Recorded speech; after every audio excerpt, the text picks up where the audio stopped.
Bismillahirrahmanirrahim. Assalamualaikum warahmatullahi wabarakatuh. Salam satu Malaysia. Saudara Farquhar Hakini, Chairman of UKEC, distinguished speakers, UKEC committee members, ladies and gentlemen. First and foremost, I would like to congratulate UKEC and the organizing committee of the 5th Annual Malaysian Students Leaders Summit 2011 with the team piecing together the Malaysian puzzle. It gives me great pleasure to be given the opportunity to speak to all of you today and to be given the honor to officially close MSLS 2011. As I ponder the theme of this year's summit, piecing together the Malaysian puzzle, it sounds to me like an enigma when you talk about the Malaysian puzzle. But trying to piece together the Malaysian puzzle and what we have today, it would be worthwhile for us to reflect on the genesis of the Malaysian story. Where did it all begin? I do not want this to be a history lesson, but I'd like to take all of you back to the time when our forefathers, or more precisely our founding fathers of modern Malaysia, decided on a number of fundamental decisions that shaped the destiny and the fate of Malaysia. One of the most fundamental and far-reaching decision made by our founding fathers was to accept integration as the way forward for our new country. If you recollect, that must have been a very difficult decision to make because the other countries in the region decided to go for assimilation instead of integration. Therein lies the wisdom that we've always advocated a sense of moderation, if you like, a sense of accommodation between the various ethnic groups in this country, to find solutions that are acceptable without resorting to confrontational stance, without resorting to views that are too extreme. When we decided on integration, we gave birth to a very unique country, because Malaysia today is a kaleidoscope of so many ethnic and sub-ethnic groups. You know the situation in Semenanjung, in Sarawak. You have more than 40 ethnic and sub-ethnic groups. Datuk Idris Jala, for example, comes from the Klabit group of only 5,000 strong. And you have about 30 over in Sabah. But Malaysia, when we adopted the policy of integration, makes us very unique because we can leverage on the strength of each ethnic group. We decided on allowing vernacular education in Malaysia. No other country in Southeast Asia has allowed for it. We might have challenges because we have different streams, but we also have the added advantage of people being able to speak good Mandarin and the other languages. And in today's context of a rising China, we have found that to be useful because it allows us to have greater connection with China as a rising economic power. We are united in the sense of being Malaysian, although we have different names. In Indonesia and in Thailand, it's a hard job to find out their ethnic background because they all have Thai or Indonesian names. They all speak Bahasa and Thai, and you can't detect the accent. But here in Malaysia, you have people who speak Bahasa, but people who don't speak Bahasa in a proper sense, but they still get by, and we still accommodate them. And that is where we are today. That is the interesting cultural milieu that we have in Malaysia. And that is why when I took over a couple of years ago, I decided to continue what my predecessors have done by looking at how we can strengthen this process of nationhood and nation building. I decided it was time that we have a guiding philosophy. And the guiding philosophy is called One Malaysia. And added on to that, people first. Because in a parliamentary democracy, it's all about people. And then I thought it's also good to emphasize on performance, because I'm a great believer in performance-based management and leadership. One Malaysia is our guiding principle to unite this country. One Malaysia also talks about changing the mindset.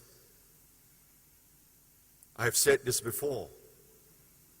I believe that it is a journey, and the very most minimum position is one of tolerance. But being mere tolerant of one another doesn't bode well, because if you tolerate the person who sits next to you in this room, for example, it doesn't mean you like the person. You just bear with the person. But then there is the other next stage, if you like, which is total acceptance. If you accept in total the differences that we have in this country, then you are comfortable with the diversity that we enjoy in this country.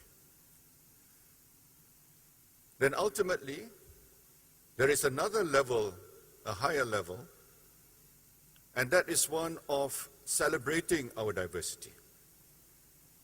If we can celebrate our diversity, it means that we can leverage on the strength of the Malays, the strength of the Chinese, the Indians, the Ibans, the Kadazans, the Orang Aslis, and together, as one nation, we can move forward with greater strength. I believe that collectively, if we use the best of the Malays, Chinese, Indians, Kadazan, Iban, will be far greater than the sum of the individual. And of course, this is a journey. You can, in your experience, discover things which may not necessarily to your liking, may not conform with your understanding of what One Malaysia is all about. I don't pretend that everything is perfect. There are people with racist views. There are people with extreme views.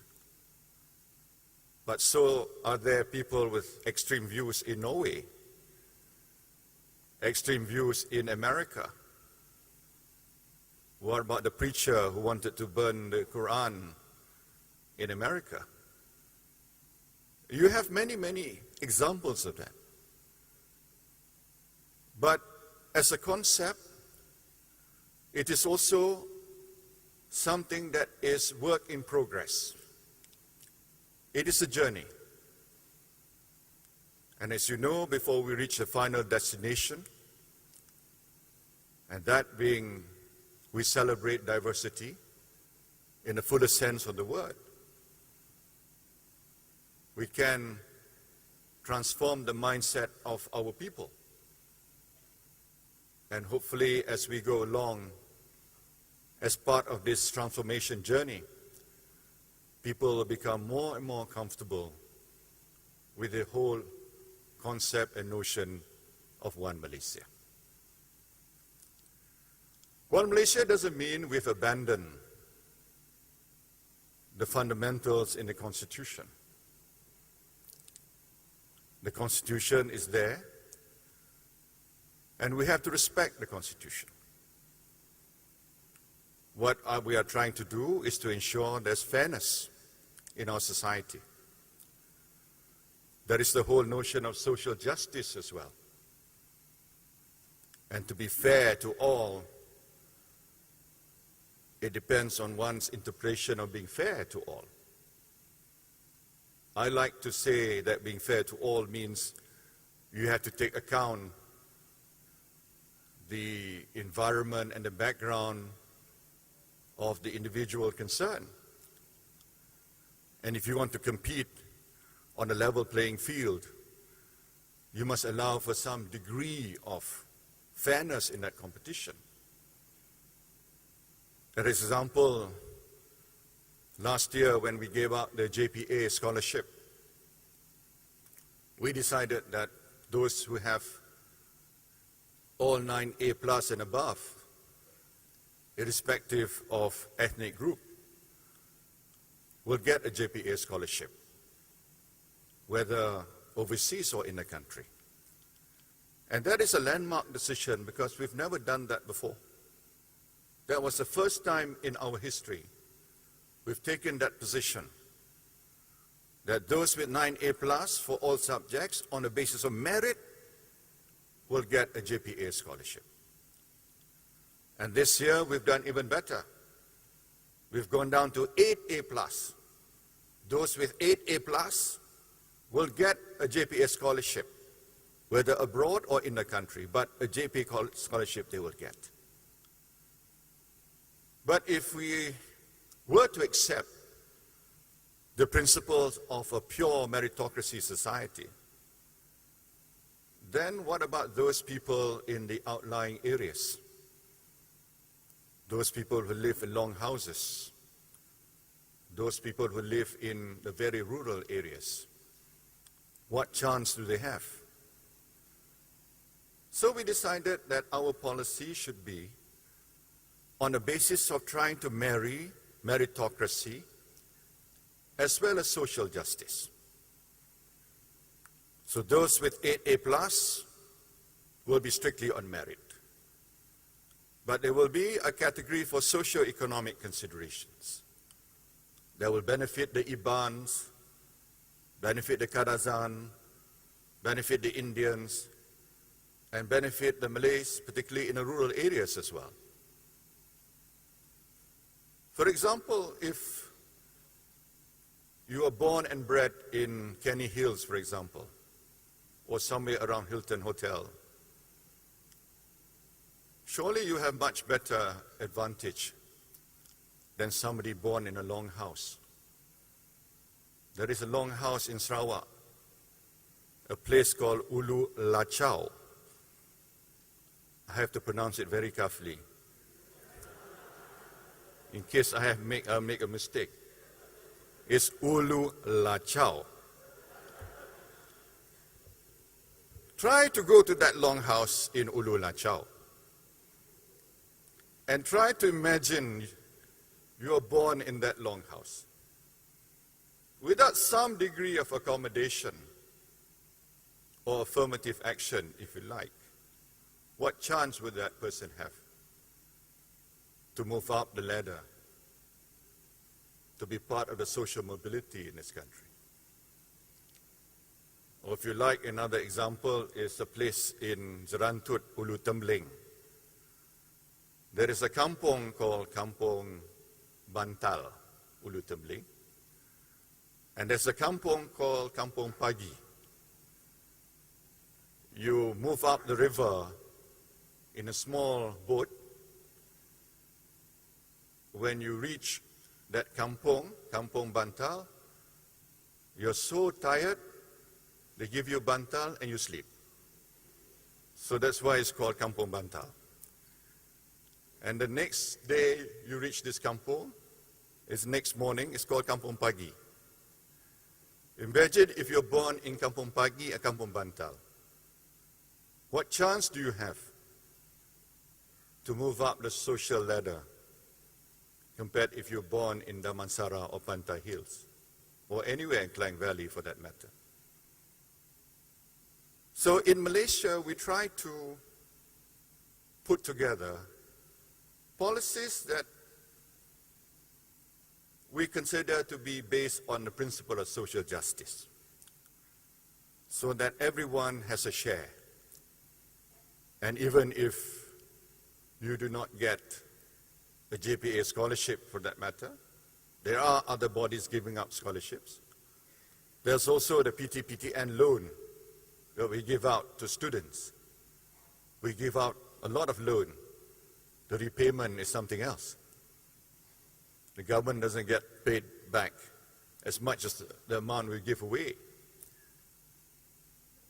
But we're proud of this. We're proud of a system in Malaysia that allows for massive social mobility. And if you look at the people around today who are successful, no matter what their social background, ethnic background is, just in one generation, I know someone who was living in quarters provided as a driver. And today, he's rich enough to buy the entire property, because as a son of a driver, that person has done well, because we've allowed for social mobility in this country. I do not want to make comparisons with other countries, because I see in our midst there are some foreigners too.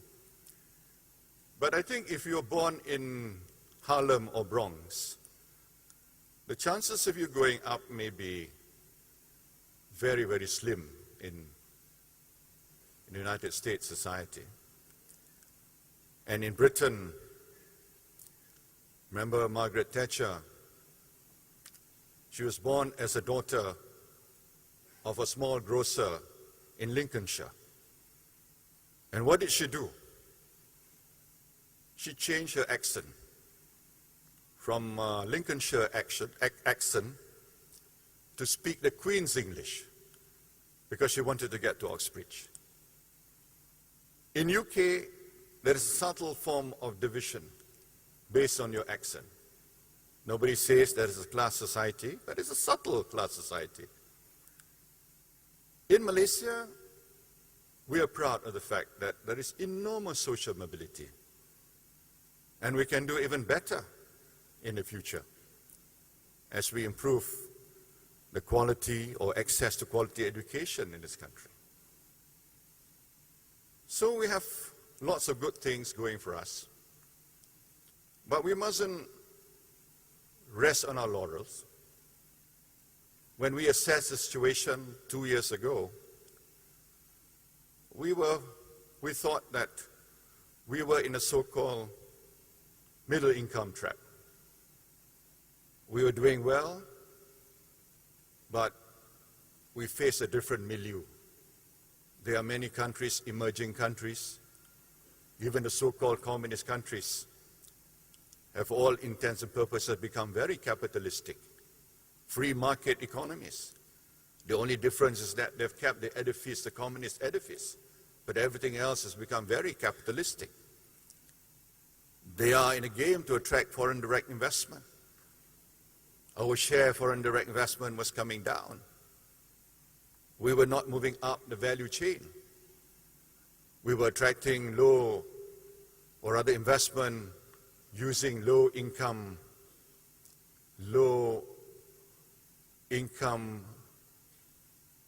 type of industries, low productivity. They over-reliant on foreign labor.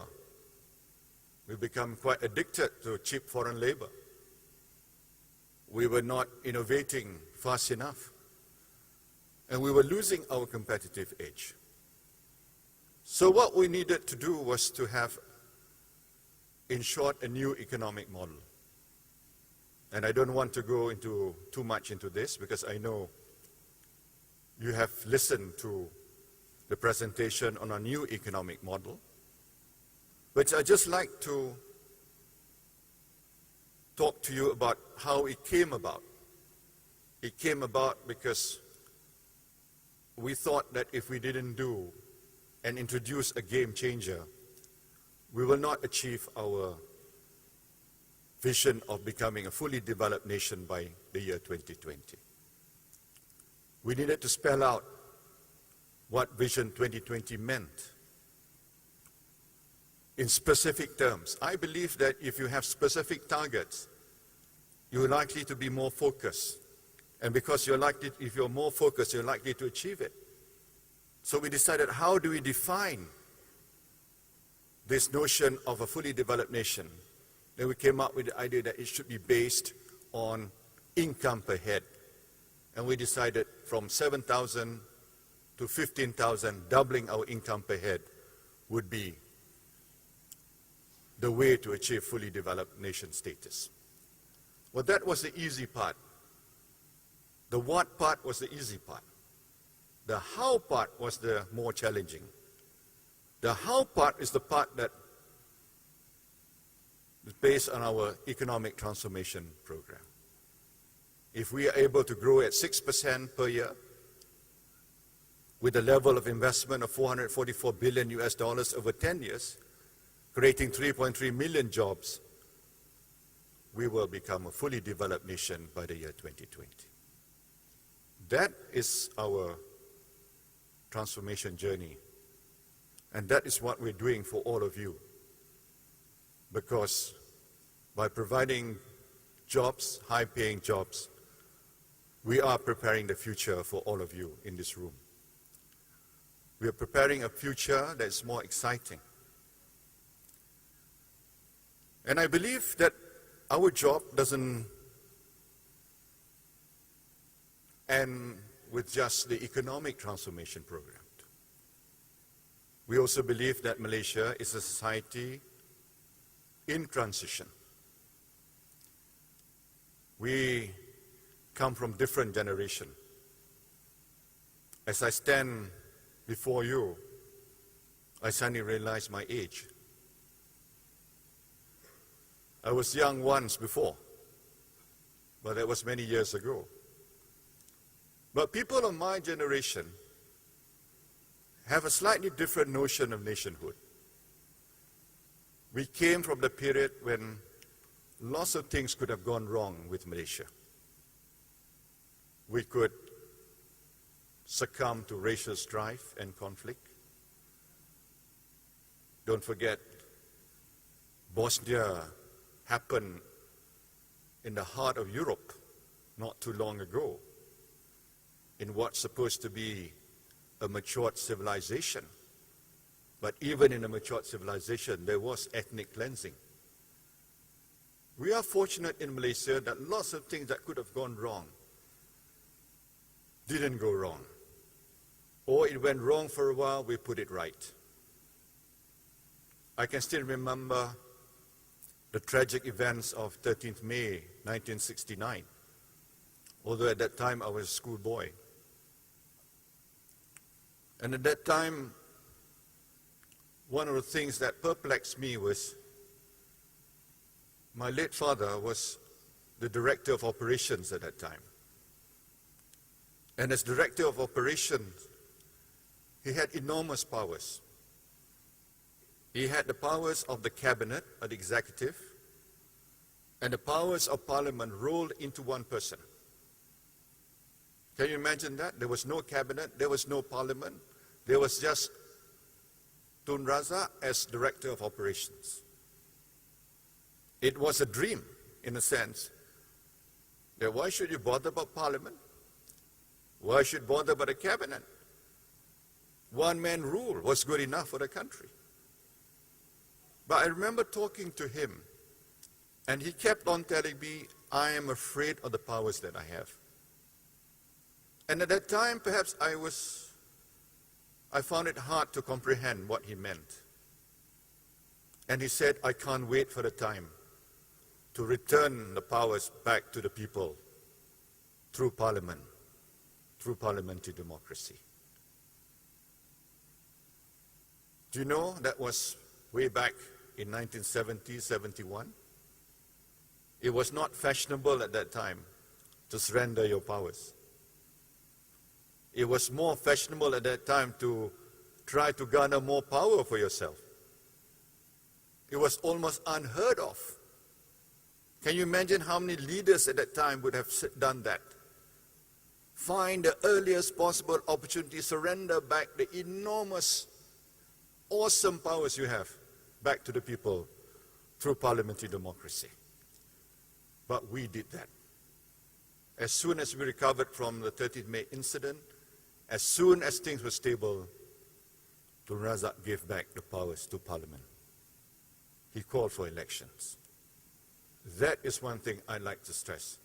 We've been a great believer of parliamentary democracy in this country from day one, and will continue to believe in parliamentary democracy.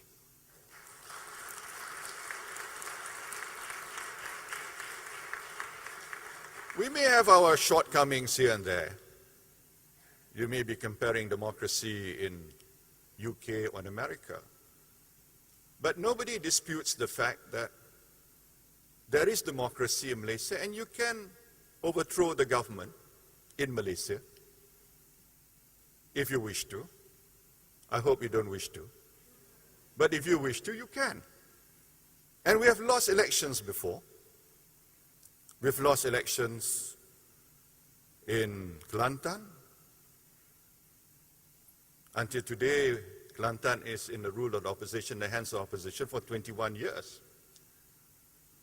We've lost in Terengganu, we've lost in Sabah for 10 years. We lost 5 states the last general election. And let me tell you, the past government that was ruling Kelantan after the general elections of 2004, we won Pangkalan Pasir in a by-election. And they were hanging on to the state government with a majority of just 1 seat. And that seat was based on a constituency called Pulai Condong, which they won with a majority of 2. Now, if you think, if you think that we can manipulate the ballot box, don't you think we could have found 3 votes? It's not difficult to find 3 votes. I'm not talking about 30 votes. 300 or 3,000 votes. I'm talking about 3 votes, a mere 3 votes. Don't you think we could have found 3 votes? If we can manipulate the ballot box. If SPR is not objective, surely we can do that. But we didn't do it. We allowed a majority with 2 votes to win.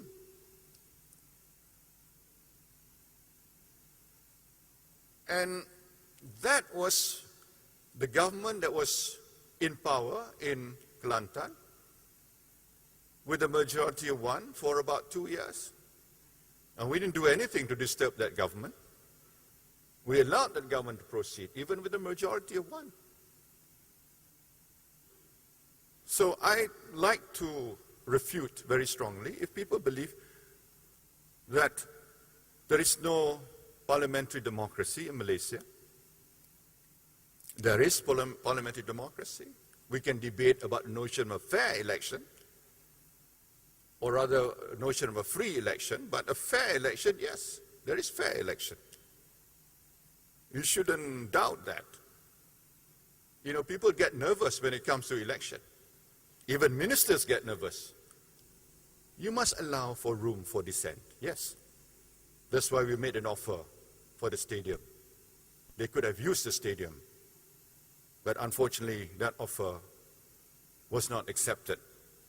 They insisted on still walking through the streets and using the National Stadium. I had in mind the Shah Alam Stadium, because they said they were going to get about 100,000 people. So Shah Alam Stadium was the best option. It's away from the general public. There will be no threat to the lives or properties of people living. But if you walk through town, there's always a chance of something happening. But if you want to make a statement, we are prepared to discuss changes, improvement to the electoral system. That's another point that I like to debunk, that we are not interested in clean and fair election. That is not true. We are going to improve the system. We are going to introduce the biometric system. When we said this is the best, most modern system, then others will say, oh, we want to go back to the indelible ink. If we introduce the indelible ink, they say, oh, that is out of date. You should have tried a new system. We always seem to be at a losing end, you know.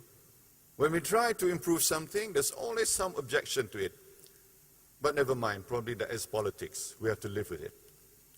But do not doubt our commitment to improve the system. Even the so-called postal votes, there's no such thing as postal votes. There are votes, earlier votes, because there are people on duty, and members of the opposition are also there to watch people voting. They are there to see the votes being done. The people go into the ballot box and they actually vote on their own. It's not somebody who takes their ballot boxes and vote on their behalf.